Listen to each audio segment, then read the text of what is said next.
Strange, isn't it? How so many versions of you drift through the minds of others like wandering lanterns, soft burning and distorted, each one glowing with a different rumor of your existence.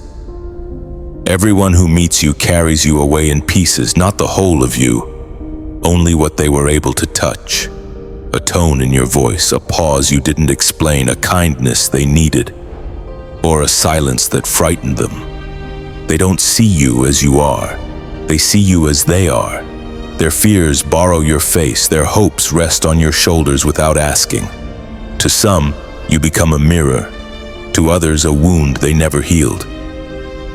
You try to correct it at first. You speak more clearly, you soften your edges, you sharpen your truths, but the stories keep multiplying.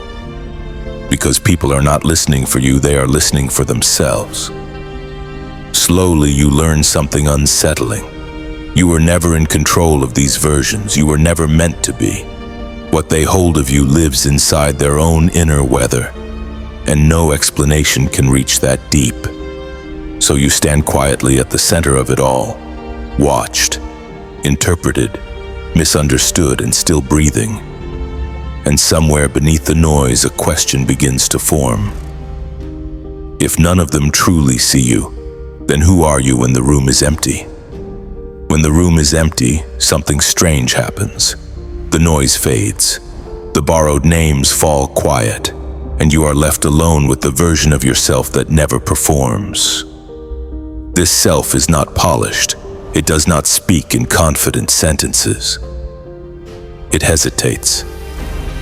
It remembers moments you pretend don't matter. Small failures, almost choices.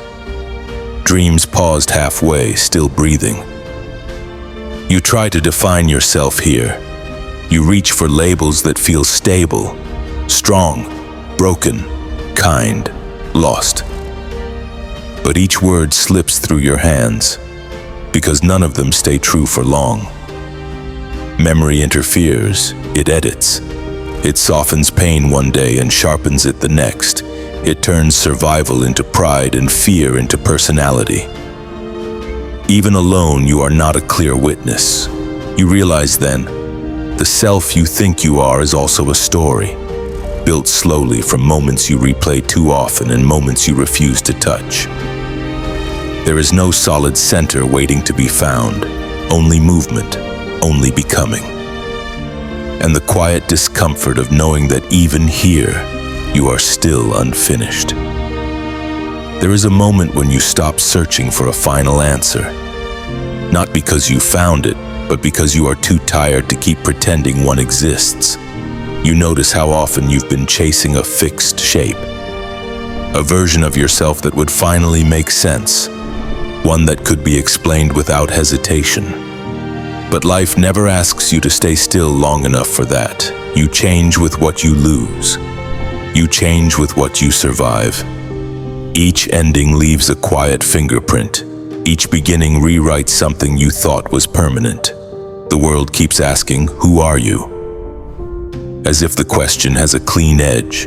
As if a single sentence could hold a lifetime of contradictions. So you answer with what feels safest, what sounds acceptable, what won't disturb the room. But inside, something loosens. You begin to allow the uncertainty, not as a failure, but as space. Space to grow without a script, space to exist without constant explanation. You are not a problem to be solved. You are a process unfolding. And for the first time, you let yourself move forward without needing to know exactly who arrives. Perhaps this is the quiet truth beneath it all. You are not meant to be captured, not by their opinions, not by your own memories, not even by the version of yourself you feel closest to today. You are revealed in motion, in the small choices no one applauds, in the patience you practice when bitterness would be easier, in the gentleness you offer without needing to be seen. Meaning does not arrive all at once. It grows slowly through attention, through care, through the courage to stay present with what is unfinished. You don't need to become someone else to be real. You only need to notice the direction you're already moving, the values your actions whisper, The future you shape in quiet moments of honesty. So if this reflection stayed with you, if something here felt familiar or unnamed inside you, stay a little longer. Listen. Breathe. There are no final answers here, only space to observe, to question, and to recognize yourself, one moment at a time.